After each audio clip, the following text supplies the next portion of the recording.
नमस्कार मित्रांनो, मी विजय कदम आपल्या सर्वांचं एज्युकेटिव्ह इंडिया ग्रुपमध्ये स्वागत करतोय। तर आजच्या इतिहासाच्या लेक्चरमध्ये आपण वॉरेन हेस्टिंग बघणार आहोत की जो परीक्षेला जास्त विचारला जाऊ शकतो। याच्या संदर्भात प्रश्नही विचारले जाऊ शकतात। तत्पूर्वी व्हिडिओला लाईक करा, चॅनलला सबस्क्राइब नक्की करा, जेणेकरून अशा प्रकारच्या व्हिडिओ बनवण्याची एक प्रेरणा माझ्यामध्ये येईल। ठीक आहे।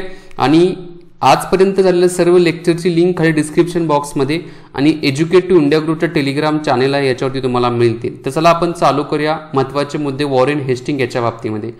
टू द पॉइंट मुद्दे घेणार आहे। पूर्ण वॉरेन हेस्टिंग काय आहे, कसं आहे, अजिबात असं सांगत बसणार नाहीये। याच्यामध्ये एक एक पॉइंट जो महत्त्वाचा परीक्षेला विचारला जाऊ शकतो तोच घेणार आहे। पहिला मुद्दा जो आहे तो वॉरेन हेस्टिंगचा कार्यकाळ 1772 पासून ते 1785 पर्यंतचा होता। 1772 ला वॉरेन हेस्टिंग जो होता तो बंगालचा गव्हर्नर म्हणून आलेला होता। गव्हर्नर ऑफ बेंगॉल असं म्हटलं जात होतं। ज्यावेळेला नियामक कायदा जो होता, नियामक कायदा 1773, यालाच रेग्युलेटिंग ऍक्ट असं म्हटलं जातं, हा कायदा आला त्यावेळेला काय झालं तर वॉरेन हेस्टिंग जो गव्हर्नर ऑफ बेंगॉल होता त्याचं रूपांतर गव्हर्नर जनरल ऑफ बेंगॉल मध्ये झालेलं होतं। बघा, हे आपण मागच्या 2 लेक्चरमध्ये याच्याविषयी माहिती बघितलेलीच आहे। ओके, म्हणजे पहिला मुद्दा कळला की गव्हर्नर ऑफ बेंगॉल जे पद होतं त्याचं रूपांतर गव्हर्नर जनरल ऑफ बेंगॉल असं करण्यात आलेलं होतं नियामक कायदा 1773च्या अंतर्गत। त्याचबरोबर बॉम्बे, मद्रास आणि बेंगॉल या वेगवेगळ्या 3 प्रेसिडेन्सी होत्या। या तिन्ही प्रेसिडेन्सीच्या विषयी अधिकार जे आहे ते गव्हर्नर जनरल ऑफ बेंगॉलकडे देण्यात आलेले होते। आणि गव्हर्नर जनरल ऑफ बेंगॉल याच्या अंतर्गतच बघा गव्हर्नर जनरलचे कौन्सिल समितीची स्थापना करण्यात आलेली होती या 1773च्या रेग्युलेटिंग ऍक्टच्या अंतर्गत। आणि त्याच्यामध्ये 4 सदस्य होते आणि या 4 सदस्यांच्या मध्ये ब्रिटिश पार्लमेंटचे पण सदस्य समाविष्ट करण्यात आलेले होते। म्हणजेच ईस्ट इंडिया कंपनीने कोणताही निर्णय घेत असताना ब्रिटिश पार्लमेंटच्या या सदस्यांचं मत घेणं गरजेचं होतं आणि बहुमताने तो निर्णय घेतला जाणार होता। आपल्याला नियामक कायद्याविषयी थोडक्यात माहिती कळली। दुसरा मुद्दा वॉरेन हेस्टिंगच्या कार्यकाळामध्ये झालेला दुहेरी शासन पद्धत जी होती ही वॉरेन हेस्टिंगच्या मार्फत रद्द केलेली होती। आता दुहेरी शासन पद्धत काय होती बघा, आपण मागच्या लेक्चरला बघितले की रॉबर्ट क्लाइव्ह याच्या मार्फत दुहेरी शासन पद्धत लागू केलेली होती। आणि 1772 मध्ये ज्यावेळेला वॉरेन हेस्टिंग बंगालचा गव्हर्नर म्हणून आलेला होता त्यावेळेला त्याने काय केलं होतं की दुहेरी शासन पद्धत बंद केलेली होती। दुहेरी शासन याला ड्युएल गव्हर्नमेंट असं म्हटलं जात होतं, ड्युएल गव्हर्नमेंट सिस्टीम। याच्यामध्ये निजामत जी होती ही निजामत बंगालचा जो हे होता, नवाब जो होता, या बंगालच्या नवाबाकडे निजामत देण्यात आलेली होती। आणि त्याचबरोबर जे दिवाणी राईट जे होते, हे दिवाणी राईट्स अधिकार जे होते ते ईस्ट इंडिया कंपनीकडे देण्यात आलेले होते।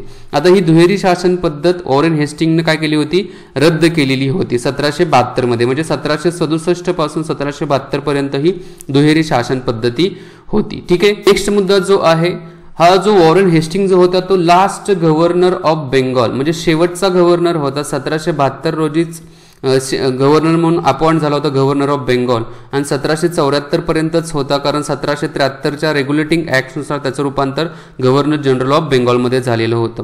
आणि पहिला गव्हर्नर जनरल ऑफ बेंगॉल होता। बघा, दुसरी लाईन पण महत्वाची आहे, हेच प्रश्न तयार होत असतात। ओके, आता याच्यामध्ये आणखी एक काय मुद्दा झालेला होता बघा वॉरेन हेस्टिंगच्या कार्यकाळामध्ये, पहिलं मराठा आणि ब्रिटिशांचं युद्ध झालेलं होतं, अँग्लो मराठा वॉर असं म्हटलं जात होतं 1775 रोजी। 1775 ला सुरू झालेलं होतं हे युद्ध आणि 1782 ला हे युद्ध संपलेलं होतं। आता 1775 ला युद्ध सुरू झालं होतं त्यावेळेला काय करण्यात आलेलं होतं की मराठ्यांचे जे काही आपण म्हणू की सरदार म्हणू, रघुनाथराव जे होते, मराठा सरदारच आपण म्हणू, यांना मराठ्यांची सत्ता पाहिजे होती, मराठ्यांच्या सत्तेचा जो पेशवेपद पाहिजे होतं, पण म्हणून मराठ्यांच्या मुळे त्यांना ते मान्य नव्हतं। त्यामुळे रघुनाथराव यांनी काय केलं होतं तर ब्रिटिशांच्या बरोबर सुरतचा करार केला होता। या सुरतच्या करारामध्ये ब्रिटिशांना काय सांगितलेलं होतं रघुनाथराव यांच्या मार्फत की तुम्ही मराठ्यांची सत्ता जी आहे, मराठ्यांचं पेशवेपद मला द्या, त्याच्या बदल्यात मी तुम्हाला काही गोष्टी आहेत त्या द्यायला मी तयार आहे, असा एक सुरतचा करार झालेला होता। आणि या आधारावरतीच बघा ब्रिटिशांच्या मार्फत मराठ्यांना मदत करण्यात आलेली होती। पण 1782 रोजी ज्यावेळेला सालबाईचा तह झाला, कोणता सालबाईचा तह झाला, या सालबाईच्या तहानुसार ब्रिटिश आणि मराठ्यांचं मधलं पहिलं युद्ध थांबलेलं होतं। इथं ब्रिटिशांचा पराभव झालेला होता या पहिल्या मराठा युद्धामध्ये, ब्रिटिश मराठा युद्धामध्ये। ठीक आहे, 1782 मध्ये युद्ध थांबलेलं होतं। नेक्स्ट मुद्दा जो आहे वॉरेन हेस्टिंगच्या कार्यकाळामध्ये झालेला पिट्स इंडिया ऍक्ट। आता पिट्स इंडिया ऍक्ट कधी आला होता 1784 मध्ये पिट्स इंडिया ऍक्ट आलेला होता। आता या ऍक्ट मध्ये काय करण्यात आले होते की 1773चा जो रेग्युलेटिंग ऍक्ट जो होता, इथं जो दिलेला आहे नियामक कायदा जो होता, याच्यामध्ये काही त्रुट्या वगैरे होत्या, त्या त्रुट्या दुरुस्त करण्यासाठी या पिट्स इंडिया ऍक्ट आणण्यात आलेला होता। नेक्स्ट मुद्दा जो होता तो रोहिल्या युद्ध जे होतं, हे रोहिल्या युद्ध पण या वॉरेन हेस्टिंगच्याच कार्यकाळामध्ये झालं होतं 1774 मध्ये. रोहिलखंड जो होता या भागामधील जो रोहिल्या होते तर यांनी काय केलं होतं बघा, यांच्यावरती मराठ्यांचा अटॅक होणार होता रोहिल्यांच्यावरती. त्यावेळेला या रोहिल्यांनी काय केलं होतं, मराठे अटॅक करणार होते यांच्यावरती. त्यावेळेला रोहिल्यांनी अवधचा जो नवाब होता या अवधच्या नवाबाबरोबर काय केलं होतं तर संधान साधलं होतं की ज्यावेळेला मराठे अटॅक करतील त्यावेळेला तुम्ही मला मदत करायची आहे. पण या अवधच्या नवाबानं काय केलं होतं की ठीक आहे मी तुम्हाला मदत करायला तयार आहे, पण तुम्ही मला काय करायचं 40 लाख रुपये द्यायचे असं सांगण्यात आलेलं होतं. ओके, रोहिल्यांनी ते मान्य पण केलं होतं, पण मराठ्यांनी या रोहिल्यांच्यावरती अटॅक केला नाही. मराठ्यांनी रोहिल्यांच्यावरती अटॅक केला नाहीये.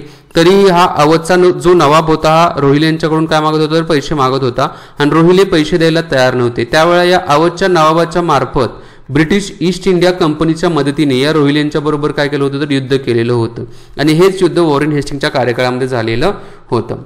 नेक्स्ट मुद्दा जो आहे वॉरेन हेस्टिंगच्या कार्यकाळामध्ये, या कार्यकाळामध्ये सर्वोच्च न्यायालयाची स्थापना करण्यात आली होती. बघा, वॉरेन हेस्टिंगच्या कार्यकाळामध्ये सर्वोच्च न्यायालयाची स्थापना करण्यात आलेली होती. आता तुम्हाला प्रश्न आहे की ज्यावेळेला सर्वोच्च न्यायालयाची स्थापना केली त्यावेळेला पहिले सर्वोच्च न्यायालयाचे न्यायाधीश कोण नियुक्त करण्यात आलेले होते, खाली मला कमेंट बॉक्समध्ये तुम्ही सांगायचं आहे.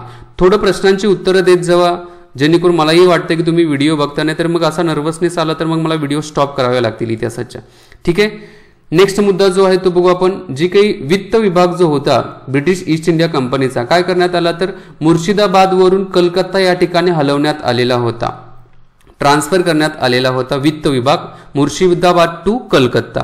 आणखी एक एशियाटिक सोसायटी ऑफ बेंगॉलची स्थापना जी होती 1784 मध्ये वॉरेन हेस्टिंगच्याच कार्यकाळामध्ये विल्यम्स जोन्स यांच्या मार्फत करण्यात आलेली होती. एशियाटिक सोसायटी ऑफ बेंगॉल का स्थापना केलेली असेल तर बघा, ब्रिटिशांना मी म्हणलं युरोप खंडातील बाकीच्या सर्व देशांना भारतीय संस्कृतीविषयी क्युरिओसिटी होती आणि त्यावेळेस भारतीय संस्कृतीवरती रिसर्च करण्यासाठी वेगवेगळ्या पद्धतीने वेगवेगळ्या संस्था स्थापन केल्या जात होत्या आणि त्या बेसिसवरती एशियाटिक सोसायटी ऑफ बेंगॉलची स्थापना विल्यम जोन्स यांच्या मार्फत करण्यात आली होती.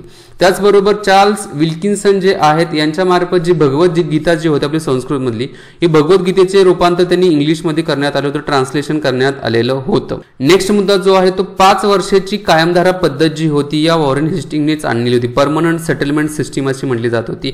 आता ही सिस्टीम कशा पद्धतीने काम करायची बघा, एक म्हणजे याच्यामध्ये एक आपण म्हणू की टेंडर प्रोसेस असायची. 5 वर्षासाठी टेंडर घेतलं जायचं आणि याच्यासाठी एक जमीनदार पद्धतीच्या आधारावरती ही टेंडर प्रोसेस असायची. समजा हा एक जमीनदार आहे, हा जमीनदार काय करायचा तर ब्रिटिशांना ठराविक रक्कम ही ब्रिटिश ईस्ट इंडिया कंपनीला या जमीनदाराच्या मार्फत दिली जात होती, ईस्ट इंडिया कंपनीला दिली जात होती. आता जमीनदार काय करायचं की जे फार्मर शेतकरी वगैरे आहेत या फार्मर कडून जे ठरलेला कर असेल किंवा अन्नधान्य जे असेल या जमीनदार गोळा करायचा. गोळा केल्यानंतर त्यातला हिस्सा जो आहे तो ब्रिटिश ईस्ट इंडिया कंपनीला द्यायचा आणि राहिलेला भाग जो आहे तो स्वतःकडे ठेवला जात होता. आता याच्यामध्ये काय असं टेंडर प्रोसेस असल्यामुळे जो जास्त बोली लावेल तो जमीनदार बनायचा आणि जमीनदार झाल्यानंतर तो शेतकऱ्यांच्याकडून काय करायचा तर कर गोळा करायचा. आणि याच्यामध्ये जमीनदारांना या परमनंट सेटलमेंट सिस्टीममध्ये पोलिसिंग करण्याचा अधिकार देण्यात आलेला होता. त्याचबरोबर न्यायव्यवस्था म्हणून जमीनदार जे होते ते काम करत होते. त्यामुळे जमीनदाराची एक प्रकारची पॉवर वाढलेली होती आणि हे जमीनदार काय करत होते तर शेतकऱ्यांच्यावरती अन्याय अत्याचार करत होते. आता याच्यातूनच बघा ही जी कायमधारा पद्धत जी 5 वर्षासाठी होती, 5 वर्षासाठीच एकदम ते ठरलेलं असायचं. म्हणजे उदाहरणार्थ बघा, ही व्यक्ती जमीनदार आहे, ही ब्रिटिशांना सांगते की तुम्हाला मी 40 लाख रुपये देईल वर्षाला. ब्रिटिश ईस्ट इंडिया कंपनीला सांगते 40 लाख रुपये देईल. मग हा जमीनदार काय करायचा शेतकऱ्यांच्याकडून जेवढे पाहिजे तेवढे अमाऊंट काय करायचा कर म्हणून गोळा करायचा. मग समजा यांच्याकडून जर 1 करोड रुपये जरी गोळा केले असले या जमीनदाराने तरी 40 लाख रुपये त्यांना द्यायचे. त्यामुळे जमीनदार मजबूत होत चाललेले होते. त्याचबरोबर शेतकऱ्याने जर कर वगैरे दिला नाही तर शेतकऱ्यांची जमीन जी होती ती जमीनदार स्वतः हस्तगत करायचा.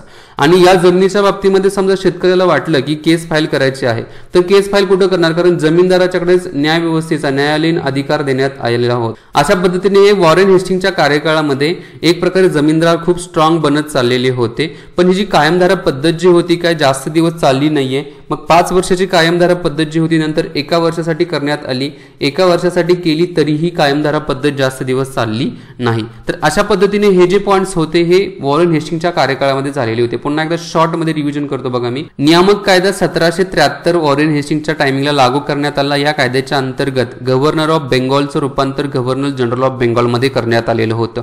वॉरेन हेस्टिंग हा शेवटचा गव्हर्नर ऑफ बेंगॉल होता.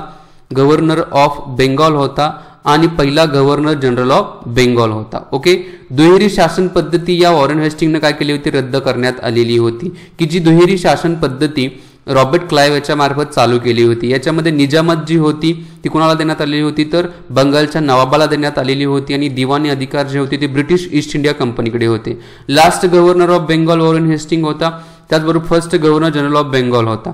वॉरेन हेस्टिंगच्याच टायमिंगला अँग्लो मराठा युद्ध पहिलं झालं होतं 1775-1782 मध्ये.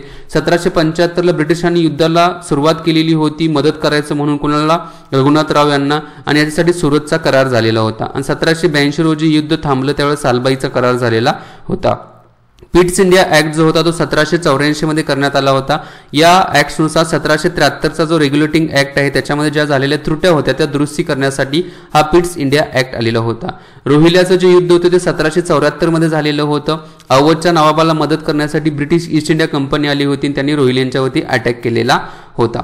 त्याच्यानंतर आपण बघितलं की सर्वोच्च न्यायालयाची स्थापना जी होती हे वॉरेन हेस्टिंगच्याच टायमिंगला सर्वोच्च न्यायालयाची स्थापना करण्यात आलेली होती कलकत्ता आणि बिहारच्या भागामध्ये. त्याच्यानंतर मी तुम्हाला प्रश्न विचारला, सर्वोच्च न्यायालयाची स्थापना केली होती ते पहिले सर्वोच्च न्यायालयाचे न्यायाधीश कोण होते, खाली कमेंट बॉक्समध्ये सांगायचा. वॉरेन हेस्टिंगचा तो मित्रच चांगला होता. नेक्स्ट जे काही वित्त विभाग जो होता, वित्त विभाग काय करण्यात आलेला होता, तर मुर्शिदाबाद वरून कोलकाता या ठिकाणी ट्रान्सफर करण्यात आलेला होता. एशियाटिक सोसायटी ऑफ बेंगॉलची स्थापना 1784 मध्ये विल्यम्स जोन्स यांच्या मार्फत करण्यात आली होती.